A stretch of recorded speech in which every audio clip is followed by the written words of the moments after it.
This episode of Swindled may contain graphic descriptions or audio recordings of disturbing events which may not be suitable for all audiences. Listener discretion is advised. I can't read small print. I have to use a magnifying glass to see. It's like somebody's flashing bright lights in my eyes. There's times when my eye will burn and hurt so bad that I wish I didn't have an eye there to hurt. 73-year-old Louise Hickman had an obstruction in her left eye, a cataract maybe. Louise said she had to tilt her head and read the newspaper at an angle. So Louise Hickman went to the Gabriel Eye Institute, closest to her house in South Bend, Indiana. Dr. Gabriele told her she needed an eye lift procedure to fix her issue. Louise was skeptical but trusted the opinion of the respected ophthalmologist and agreed to the surgery. When she returned the next day for a follow-up visit, Dr. Gabriele analyzed his handiwork and delivered the bad news. "Louise, something is wrong," he told her. "We're going to have to do it again." So Louise Hickman had a second surgery, which also proved ineffective. In fact, Louise described to Dr. Gabriele how her condition had actually worsened. Now she had double vision, which prevented her from reading any small print without a magnifying glass. She was also seeing flashing lights on occasion, and she could no longer cry out of her left eye because of a film that developed around it that she constantly had to clear. Dr. Gabriele recommended that Louise see a different specialist, and she did. The new doctor performed a third operation on her eye, only to discover that there was so much scar tissue from the previous surgeries that a wrinkle had developed in her retina. The only solution Louise remembered the doctor telling her was to, quote, remove the eyeball to cut out the wrinkle and put the eyeball back in. Louise Hickman opted out. She accepted her fate. She would just have to live out her remaining years with one good eye. A few weeks later, a visitor knocked on Louise Hickman's door. It was an investigator with the Indiana Attorney General's office. He had a badge and a medical chart, and he asked if he could come inside. The investigator explained that an outside doctor had reviewed her files and determined that she never needed those surgeries. He told Louise that she was one of 18,000 cases they were investigating, all patients of Dr. Philip Gabriele. I'm 73 years old. I haven't got that much longer to put up with poor vision in my one eye. But when I think you might have done this to children, I actually cry. Because what can they do? Dr. Phil Gabriele was the founder of the Gabriel Eye Institute, an ophthalmology clinic with 3 locations in northeastern Indiana near the Michigan border. Philip's wife Marcy also worked at the clinic behind the scenes. They'd met in college at Thomas Jefferson University in Philadelphia. They had been inseparable ever since and had left a positive impression on their community. Phil was nicknamed Doughboy because his laugh sounded like the Pillsbury character. Marcy was an avid collector of Betty Boop memorabilia. Together they were award-winning ballroom dancers and massive animal lovers. The couple did not have children, but they did have 3 Siamese cats whom they adored more than anything else on earth. Their names were Lynxie, Chrissy, and Hannah. It was a quaint little life that was soon turned upside down. On May 10th, 2007, federal agents from the U.S. Department of Health and Human Services, along with officials from the Indiana Attorney General's Medicaid Fraud Control Unit, raided the Gabriele's home and clinics at 7:30 a.m. No arrests were made, but a significant number of documents were seized. The investigation plodded along for the next 2 years. The Gabrieles felt like they were living under the constant threat of indictment. At one point, they were even offered a plea bargain. If Philip pleaded guilty, Marcy could walk, the feds promised. The couple refused because they maintained they had done nothing wrong. So on Friday, June 12, 2009, Philip and Marcella Gabriele were formally indicted by a federal grand jury, charged with 15 counts, including healthcare fraud, wire fraud, making false statements, and conspiracy. Dr. Gabriele was accused of falsely diagnosing patients with visual ailments to convince them that surgery was needed. In some cases, the patients had no serious issues whatsoever. Even if they did, Dr. Gabriele wouldn't have known, because investigators alleged he had failed to perform the most basic diagnostic tests and procedures to determine if surgery was actually required. There were cases where he was replacing patients' perfectly healthy lenses with artificial lenses. Some of the patients were children. They were all billed the same. Marcella Gabriele would record false data on patients' charts to support these, quote, medically necessary procedures. She'd also alter the results of post-LASIK surgery vision tests to support the clinic's false advertising claims of a 100% success rate. Not true, the Gabrieles maintained.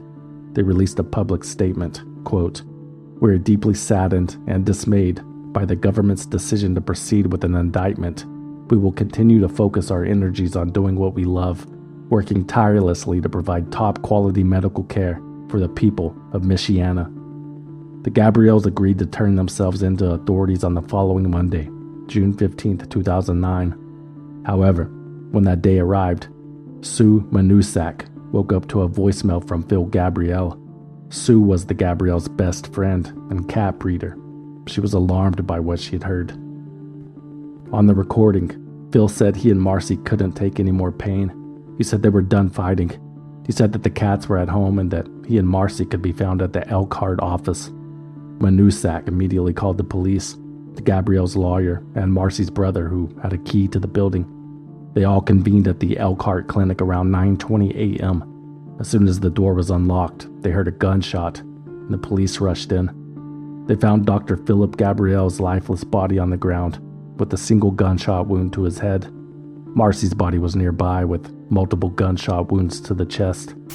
An eye doctor and his wife under indictment for performing unnecessary surgeries on patients, including children, were found shot to death in his Elkhart office by police investigating a possible suicide attempt. Later that day, the local CBS affiliate, WBST, received a letter from the Gabrieles addressed to the station's general manager. "To our patients, families, friends, and all the people of Michiana," it began, "it is clear that our good works here have come to an end." The Gabrieles' letter included a list of thank yous to their lawyers, medical professionals, and patients who supported them in the face of a, quote, unjust indictment, for which there was, quote, no evidence of criminal intent. Continuing the fight was not an option for them anymore, the Gabrieles explained in the note. Once a criminal indictment is filed against a physician, they read, his or her medical career is, in all practical senses, finished. If we can't provide care, our purpose is gone. Another reason they were giving up, the Gabrieles wrote, is because they had exhausted all of their resources. Sue Manusak later revealed the couple's legal fees had exceeded $2.5 million. They were having trouble paying their bills. We both have been blessed with the knowledge of why God put us here. That is to help people see. Seeing that our medical work in this regard is done, our last act hopefully will open the eyes of a country to a federal legal system that entails far too much power to local officials without appropriate oversight. Exonerations of doctors has done nothing to change this. Hopefully investigation into this case may. Regardless, we have chosen not to participate in this travesty any longer. In conclusion, we wish to thank you all again. We are at peace with our decision. The following day, employees and patients held a vigil at the Gabriel Eye Institute's Elkhart office where the bodies were found. I think he was innocent, Barbara Copeland told the Times of Northwest Indiana. I don't care what anybody says. The man's just a decent human being. William O'Brien, a 90-year-old former patient of Dr. Gabriele's, felt differently. O'Brien told the Times he was never informed that an infection had developed in his eye after surgery at the clinic. He knew my eye was infected, but he wasn't telling me, O'Brien said. The only reason I found out was from the pharmacist when picking up the medication Dr. Gabriele had prescribed for me. In response to the Gabrieles taking their own lives, William O'Brien had his own theory. It probably proves they were guilty, and we're trying to avoid more personal embarrassment. The Gabrieles' best friend, Sue Manusak, just couldn't believe it. She said the couple weren't driven by money. They drove old cars, lived in a fixer-upper. None of it made sense. As for why the couple chose to kill themselves at the office, Sue assumed it was because of their cats, quote, they wouldn't have done anything to upset the cats. On July 17, 2009, a federal judge formally dismissed the fraud and conspiracy charges against Phil and Marcella Gabriele since they were dead. But charges against the organization remained, and in October 2009, the recently shuttered Gabriel Eye Institute pleaded guilty to making false statements in connection with the delivery and payment of healthcare benefits and was ordered to pay more than $205,000 in restitution.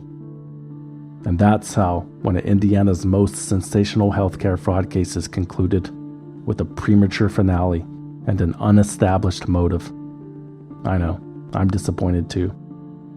Luckily for us, at the same time, the final act of Indiana's most notorious case of healthcare fraud was just beginning to bloom in a tent on a mountain in a resort town in northwestern Italy. A renowned ear, nose, and throat surgeon vanishes when multiple accusations of malpractice begin to surface on this episode of Swindled. They bribed government officials, clear violations of federal and state law, pay to play millions of taxpayer dollars that were wasted, paid tens of millions of dollars, $1 million, dummied up its books and records to hide the big falsifying its books and records. responsible for the collapse of the entire system. In this role of some kind of swindler, is that right?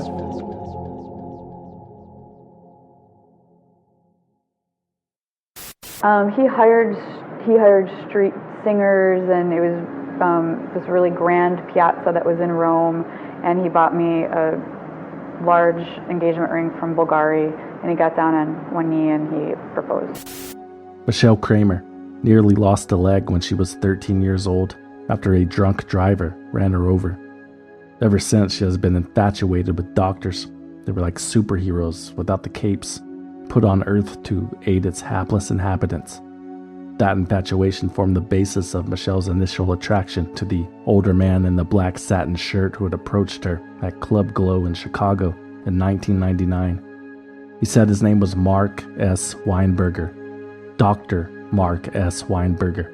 He was a 36-year-old, twice divorced, Ivy League-educated ear, nose, and throat specialist who was raised in Westchester County, New York, the son of a physicist, a philosophy major who graduated from UCLA's David Geffen School of Medicine before accepting a prestigious fellowship at the University of Illinois at Chicago. His skills were unmatched. Dr. Weinberger told Michelle Kramer that he still lived in Chicago, but he had opened his own practice a decade earlier in Merrillville, Indiana, about an hour away. It was a calculated decision. Northwest Indiana was rife with steel mills and oil refineries, and because of the pollution, there were thousands of blue-collar workers and nearby residents with sinus problems, and most of them had union-sponsored health insurance. Dr. Weinberger was already earning more than $1 million a year. Michelle Kramer wasn't impressed by his wealth. She came from a middle-class family, and she had her own ambitions. The 25-year-old graduate student was pursuing a PhD in psychology and working as a counselor at a Chicago hospital. Mark and Michelle had plenty of nerdy things to discuss and bond over, besides material possessions. Within a month of meeting, the couple moved in together. They were engaged in less than a year. Mark Weinberger had planned an extensive proposal in Rome. He had always had a thing for Italy. In fact, Mark Weinberger and Michelle Kramer were planning to get married there, but then Michelle's father got cancer. The diagnosis was grim, so they moved the wedding to Chicago so her father could attend. Mark Weinberger wasn't happy about the change. Michelle told Vanity Fair that her soon-to-be husband pushed back, quote, "You can't let dying people change what the living are going to do." But he relented, and the newlyweds eventually had a party in Italy anyway for their third wedding celebration. Just a few months after they married, Michelle Kramer's father died. She was paralyzed with grief and also disturbed by Mark's complete lack of concern. He didn't really seem to be able to empathize, she told Marie Claire magazine. It was like he was just going through the motions. Michelle told the magazine that she rationalized his behavior away, telling herself he was just a typical self-centered guy. Mark was just highly driven, charming but dismissive, and blunt, yet a complete mystery. It reminds me, we were swimming from the boat to a beach at one point with our dog, and I was struggling, and I felt like I couldn't make it the whole way. And he turned around and he looked at me, and he just kept beelining for the shore. And there was no sense of he's going to come back and help me. And we were married at that point, and I remember thinking, who are you? Dr. Mark Weinberger was a local celebrity. The interstates in northwest Indiana were plastered with billboards for the Weinberger Sinus Clinic. He referred to himself in the ads as the nose doctor. He had a flashy website and a toll-free phone number to his office, 1-800-SINUSES. Business was booming. In 2002, Dr. Weinberger expanded his practice by building a state-of-the-art clinic in Maryville. According to his own marketing materials, the office, quote, defines the cutting edge of technology in nose and sinus care. Dr. Weinberger spent the last 10 years planning, designing, and building the first digitally integrated subspecialty clinic dedicated exclusively to nose and sinus care. All the diagnostic and treatment technology is integrated into a single system through a customized network and software designed by Dr. Weinberger with the goal of providing the safest, most effective, and most comfortable sinus care anywhere. Dr. Weinberger was one of the only ear, nose, and throat doctors with an in-house CAT scan machine. His father, Fred Weinberger, had loaned him $1 million to buy it. Mark could have easily paid him back. The Weinberger Sinus Clinic raked in almost $30 million over the next 3 years, but he never did. And once he opened a surgery center, things exploded financially. It became private jets, yachts. It was like a rap video. In November 2002, the Weinbergers purchased a $2.4 million 5-story townhouse condo in the historic Gold Coast neighborhood of Chicago. There was an elevator, but Mark kept a laptop and a cell phone in every room because he didn't want to waste his time retrieving them. Mark Weinberger didn't like wasting time at all. Michelle told Vanity Fair that when a waitstaff or a cashier handed her husband change, he would just throw it on the ground. You can imagine how he treated the maids, private chefs, personal trainers, and massage therapists he employed. Not to mention the attendants on the private flight service the Weinbergers frequently used, or the staff that maintained their $4 million 80-foot yacht on which Mark and Michelle would spend 10 days a month traversing the seas. Sometimes they'd go to Europe. Other times they'd visit the Bahamas where Mark had purchased some undeveloped property. We had a private jet. We had an 80-foot yacht. We had a 5-story townhouse, a brigade of drivers, 10-day trips a month to the Mediterranean or the Caribbean, ridiculous shopping sprees. He had private drivers. He hired chauffeurs, and he had a fleet of different cars, Mercedes and an SUV, and he would have his sushi lunches even chauffeured out to him that were made from one of the best sushi restaurants in Chicago. Dr. Weinberger also hired a personal chauffeur to drive him the hour to his office in Maryville and back. The driver often had to turn around immediately and head back to Chicago to pick up sushi from Mark's favorite restaurant in time for the doctor's lunch. Since we're on the topic, Dr. Weinberger would reportedly scold his female nurses for their meal choices. If they ate pizza, he would warn them with disgust that they were getting too fat. Mark Weinberger also monitored his wife's weight. Meanwhile, Michelle was still grieving her father and studying for exams. Mark was more concerned about other things. She said one night at a restaurant, no less, he handed her a pornographic DVD of tips on how to give more enthusiastic head. It was Mark Weinberger's world. Everyone else was just on their knees. Ask me how much my hands are worth. How much are your hands worth? The doctor's ego was a bit out of control, Michelle Kramer had to admit, but she genuinely loved him. I love you, baby.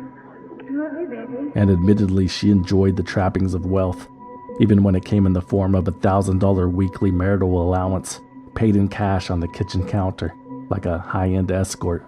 Wake up, princess. Ooh, nice diamond. Let's see your necklace. Wow, look at it. There's no such thing as a free lunch, as they say. But they also say life is short, so it's entirely okay to enjoy the finer things in life. Live deliciously, we beg you, but please, consider at what expense. More specifically, at whose.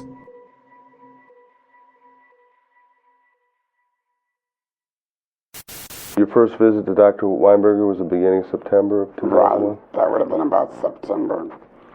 And that was great because he said, well, no problem, that's probably sinuses.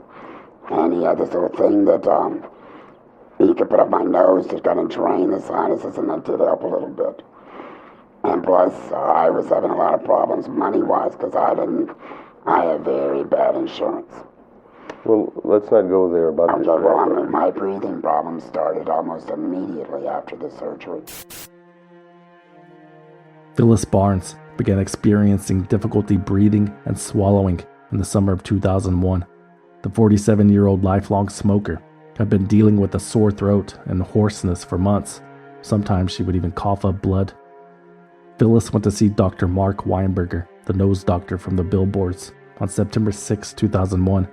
He performed a CT scan on her right there in his impressive facility and found that Phyllis's sinuses were crowded with nasal polyps. Dr. Weinberger recommended endoscopic surgery to remove them. Phyllis Barnes found relief in the fact that Weinberger actually had a plan. The doctor she had visited previously thought her issue might be allergy-related, but it wasn't. On October 11, 2001, Dr. Mark Weinberger performed a Caldwell-Luck procedure on Phyllis Barnes. Instead of the more modern approach of widening the sinus passages, Weinberger opted to drill new openings in Phyllis's skull behind her cheekbones to allow the mucus to drain more efficiently. He promised her it would provide indescribable relief. But it didn't. On a follow-up visit, Phyllis Barnes told Dr. Weinberger that her problems persisted. Weinberger reportedly dismissed her concerns and said she just needed to give the surgery time to work. So Phyllis tried that, but her condition only worsened. It felt like somebody was hanging me by a rope, she later said. Phyllis worried that she might have pneumonia because she could feel it in her lungs now. Unfortunately, Mark Weinberger was an ear, nose, and throat doctor, not an ear, nose, throat, and lungs doctor. He suggested she try a different specialist. What he told me is he could not treat me. And I remember that very clearly because I was like, who else am I supposed to see if I can, you're my doctor. I mean, what else am I supposed to do? I'm here, I'm sick. A few weeks later, in December 2001, Phyllis Barnes was gasping for breath at home. Her 16-year-old daughter, Sean, had to call an ambulance. At the hospital, Phyllis learned that sinuses were the least of her worries. Doctors found a large tumor in her larynx. Phyllis Barnes was diagnosed with stage 4 throat cancer, a condition that even the most novice ear, nose, and throat doctor should have been able to recognize months ago. Unfortunately, Dr. Mark Weinberger had not bothered to give Phyllis Barnes a throat exam at all. He simply ordered a CAT scan on her sinuses and immediately recommended surgery within minutes of meeting her. Nor had he bothered to visit her directly after the surgery. Dr. Weinberger didn't have time. According to Vanity Fair, he reportedly saw more than 100 patients a day, spending an average of 3 minutes with each of them, even though the average ENT exam was supposed to last 20 minutes. After her diagnosis, Phyllis Barnes had emergency surgery to remove her vocal cords and voice box. She had additional surgeries to get a voice prosthesis. From now on, Phyllis would only be able to speak through a hole in her neck. I know my voice doesn't sound normal, and I don't like to listen to my voice on an answering machine. In October 2002, Phyllis Barnes sued Dr. Mark Weinberger and her previous doctor for failing to diagnose her cancer and carrying out an unnecessary operation on her sinuses that was paid for by her insurance company. In the filings, her lawyer, Kenneth J. Allen, wrote, "With such obvious abnormality, Dr. Weinberger would almost have had to intentionally ignore this situation in order to have missed it as badly as he did." Phyllis Barnes realized her days were numbered. The lawsuit wasn't for her. It was for her daughter, Sean, a soon-to-be orphan. Sean's father had died from brain cancer just months earlier. What's your biggest concern in life? That's my daughter. I am my only daughter, my daughter's only surviving parent. I just want to make sure that she goes to school. I just want to be able to live and see those things happen. Phyllis Barnes was not able to see those things happen. She died on September 16, 2004, at age 50. Sean Barnes inherited a small life insurance payout and the family mortgage. In time, the lawsuit would proceed. And that lawsuit bothered Mark Weinberger, but probably for all the wrong reasons. In the months following, his stress levels shot through the roof, and he became increasingly paranoid. He was becoming increasingly more bizarre with his behavior. He was worried about this lawsuit in particular, and he was constantly anxious. He was very anxious about the whole thing. Mark's moods would swing violently and rapidly. He started snapping at patients and retreating to his office for long periods of time, and just overall appeared more disheveled. He installed video cameras in every room. He asked Michelle how she felt about dropping everything and moving to an island. She thought he was joking. I mean, she knew about the Phyllis Barnes lawsuit, but she took her husband's word for it that it was nothing, just the result of ambulance-chasing lawyers and jealous doctors. Mark told her that he was being targeted for his success and wealth, and that he planned to battle it out in court, and Michelle believed him. He wasn't a lousy doctor, she told Marie Claire. The man I married wouldn't hurt people. Oh yes, he would. That's according to the lawyers who represented a seemingly endless amount of patients whom Dr. Mark Weinberger had mistreated. Patients like William Boyer, an amateur boxer turned heavy equipment operator, who, like Phyllis Barnes, had new holes drilled into his skull. The surgery did nothing to alleviate his condition. Boyer said he agreed to the operation after Weinberger showed him images of bloody pus-filled polyps in the sinuses, images that were later determined to have been completely phony. Patient Marcella Williams of Gary, Indiana, underwent the same procedure. Weinberger blamed her persistent cough on polyps and a deviated septum. After the surgery proved ineffective, Williams saw a different doctor who discovered that she was just allergic to dust mites and that the operations performed on her were utterly unnecessary. Dr. Mark Weinberger even performed his unnecessary, outdated sinus surgery on children like 9-year-old Kayla Thomas, even though 9-year-olds do not have fully formed sinus cavities, and rarely do they have polyps large enough to require surgery. As the trend goes, Kayla's mother took her daughter to a different doctor when the condition persisted. The other doctor found that Kayla's condition was the result of a brain tumor that could not be fully removed because of the scar tissue left behind by the Weinberger surgery. Dr. Mark Weinberger performed hundreds, potentially thousands, of completely unnecessary sinus surgeries. He mutilated people for money, a lawyer later said, describing Weinberger's practice. But to be fair, sometimes Dr. Mark Weinberger didn't do anything at all. Sometimes he would simply put the patient under, let them wake up, and then bill insurance companies for a list of operations that would be physically impossible to complete in the appointment's allotted time slot. And there was no one to stop him. Dr. Weinberger was the only surgeon in the building. He performed the CAT scans himself. There was no separation of duties, no second opinions, no one around who would question him. According to court documents, at least 90% of the patients who came to see Maryville's famous nose doc were recommended surgery during their very first appointment. But now Dr. Mark Weinberger's game was over. He realized that for certain in the summer of 2004, when a lawyer started requesting patient files. It was only a matter of time and the countdown had begun. Michelle Kramer wasn't privy to the extent of Mark's troubles, but says in retrospect she could feel her husband pulling away. He was entirely in his own head and disconnected. She said he barely showed any emotion when she miscarried after 5 months of pregnancy. But that's also kind of just who he had always been, and he would do other things to make up for his emotional shortcomings. For instance, he told Michelle he wanted to plan a last-minute trip to Greece on the yacht to celebrate her 30th birthday.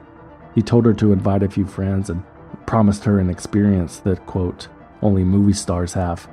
We were supposed to stay on our yacht and have this huge blowout birthday celebration. Everybody was just really excited.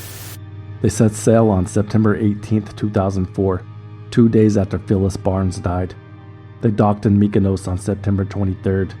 Michelle Kramer says she'll never forget that night.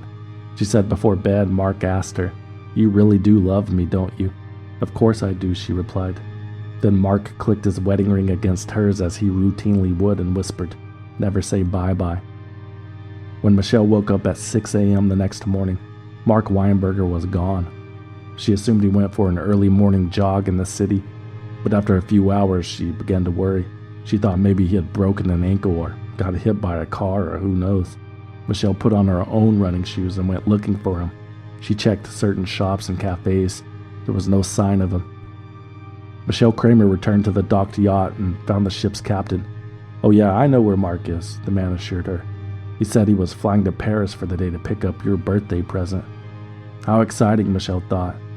But when the sun set and Mark Weinberger still had not returned, she started getting that sinking feeling. The following day, Michelle was able to track down the phone number for the Greek cell phone Mark sometimes used.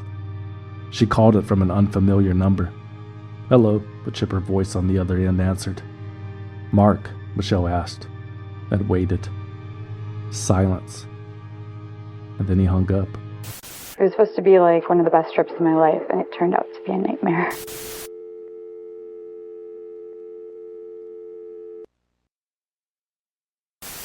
I knew that something was terribly wrong. So I got up and I started jogging around the whole island looking for him. And everybody kept telling me, "Oh, he just went to go get something for your birthday." And as the day progressed, it became really clear that he wasn't coming back. When Michelle Kramer realized her husband, Dr. Mark Weinberger, was not coming back, she started searching the yacht for clues.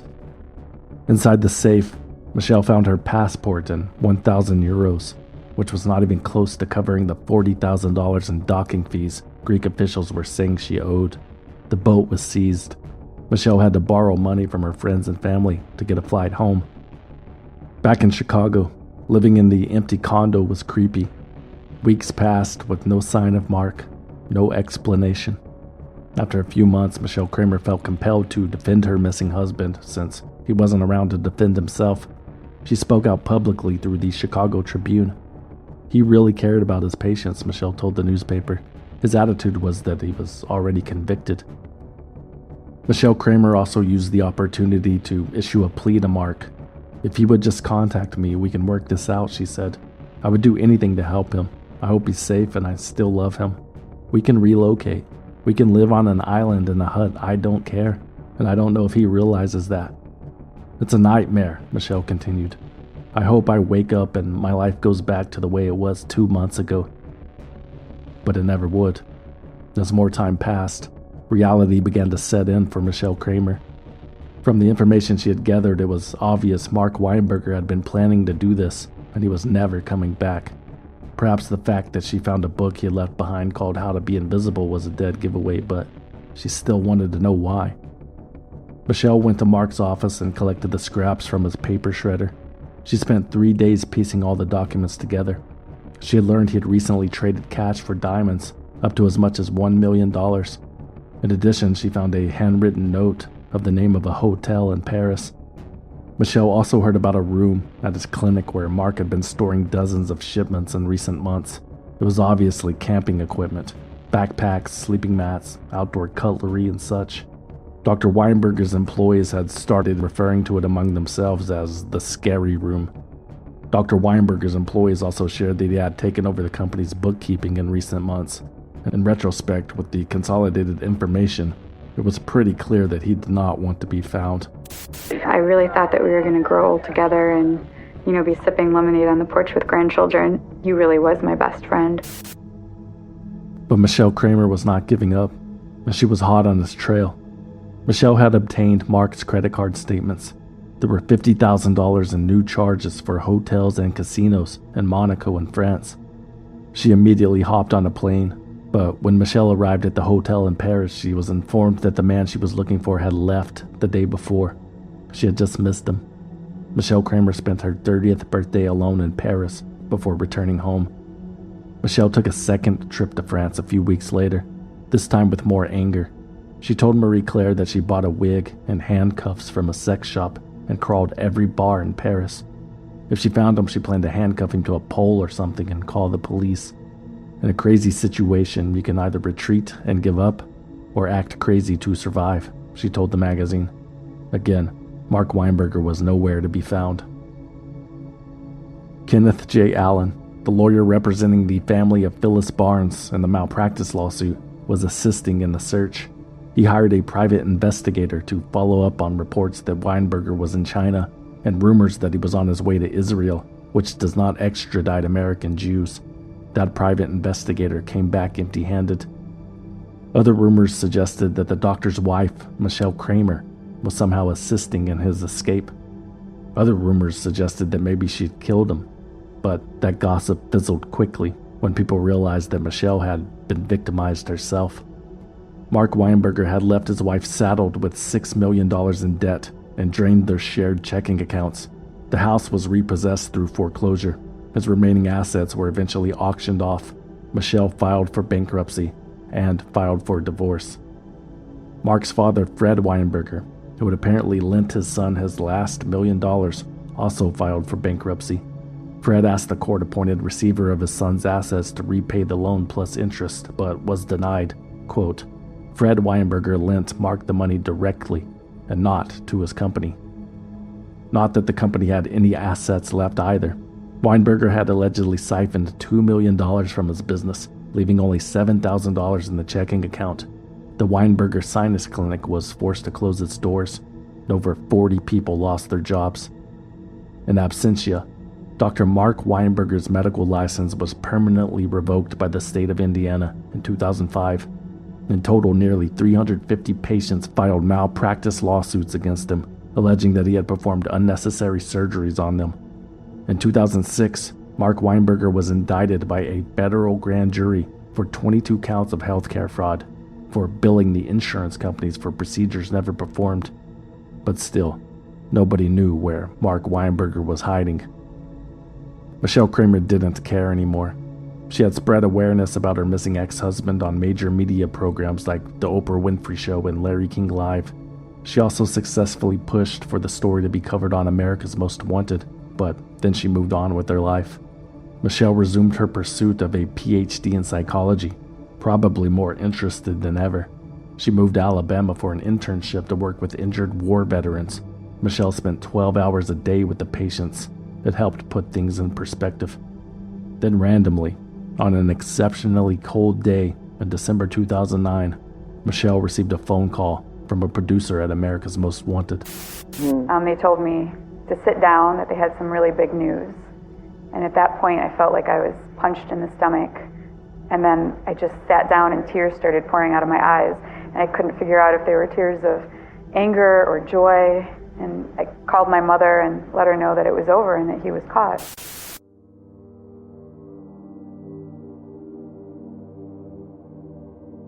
Sometime in early 2009, Monica Spicogna met Mark Stern at the tiny grocery store where she worked in Courmayeur, a resort town in northwest Italy at the foot of Mont Blanc, the highest peak in the Alps. The long-haired American, who had shopped there on more than one occasion, seemed to share Monica's passion for music and outdoor activities. Mark Stern told her that he was a divorced Wall Street stockbroker who had served his time in the rat race and got out as soon as he could afford to. He was no longer a slave to money. In fact, Mark didn't even own a bank account. He paid for everything with cash. Now, Mark explained to Monica, he was living a simple, stress-free life. He ended up in Courmayeur by essentially throwing a dart at a map, he said. That's freedom, so let's ski. Your girlfriend, Monica, she came up here from... Ciao, hein? Watch the Mont Blanc. Amazing. And Az. Ciao. Ciao. Are you happy? I'm happy, baby. Mark Stern and Monica Spicogna fell in love quickly. She felt safe with Mark because he didn't even blink an eye when he discovered Monica was transgender. And Monica was perfect for him because she didn't blink an eye when he told her that he planned to live in the mountains by himself in a tent for the summer to write a book about survival. Of course, he would still see her when he hiked into town for food or supplies. Sometimes Monica would visit Mark at one of his 3 base camps on the mountain. This is my little city I started building. Yeah. Okay, so this is base camp here, and that is the planned expansion over there. So the city is growing a little. After Mark Stern survived the summer, he had the urge to stay even longer, through the fall and into the winter. It was exhilarating, but Monica soon found out that there was another explanation. On December 10th, 2009, Monica Spicogna's friend sent a link to the America's Most Wanted website. There was a profile of a wanted man named Dr. Mark Weinberger. He looked just like her boyfriend, Mark Stern. My whole world collapsed, Monica told Vanity Fair. After giving it some thought, she decided to turn him in. It wasn't the first time the local police had heard the name. A few months earlier, an angry landlord had contacted them because Mark Weinberger had stopped paying rent on his apartment. And as part of the application process, the rental company had made a photocopy of the man's passport. Mark Weinberger had used his real passport. Monica confirmed it was the same man and told police exactly where they could find him on Mont Blanc. After waiting out the severe weather, the police set off in a snowmobile searching for Mark Weinberger. Climbers and mountain guides were happy to point them in the right direction of the crazy man camping in sub-zero temperatures. When they found his camp, the police approached the man and asked for identification. Mark Weinberger was cooperative. He told them he was a 46-year-old divorced surgeon who just wanted to live a quiet life. He willingly let them take him into custody. At the police station, Weinberger asked to use the bathroom. He sat on the toilet in front of an officer standing guard who couldn't prevent Weinberger from producing a hidden knife and slashing his own throat. The expert surgeon narrowly missed his own jugular and survived. While recovering in the hospital, Weinberger also tried pulling a plastic bag over his head to end it all, but failed. He would actually have to face the misery he had left in his wake. And a fugitive doctor from Indiana known as the Nose Doctor has been found living in the Italian Alps. Dr. Mark Weinberger had been on the run for 5 years. He's accused of actually scheming to overbill insurance companies for procedures that were either not needed or sometimes they weren't even performed. Police say he stabbed himself in the neck when he was arrested. He's under medical supervision at the prison ward in an Italian hospital right now as we speak. Mark S. Weinberger was extradited to the United States on February 25, 2010. In October 2010, he pleaded guilty to all 22 healthcare fraud charges against him. Damages were estimated at $318,000. Specifically, you would bill private health benefit providers for procedures costing between $16,740 and $2,600 that were not in fact performed on various private health benefit customers. Do you want me to run through each? I understand what they're alleging. Okay. If the judge accepted his plea, Weinberger would receive a maximum of only 4 years in prison. His victims were outraged. Such a lenient sentence would be a travesty. The judge was still deciding. In the meantime, lawsuits involving almost 350 former patients were moving forward. The reality is Dr. Weinberger was a fraud. He was unnecessarily so a fraud, I should say, because Dr. Weinberger had a practice where he was making up to $200,000 a week with surgery. Living on the Gold Coast, commuting with a chauffeur-driven limousine, jaunting in the Mediterranean on his 80-foot yacht with his wife.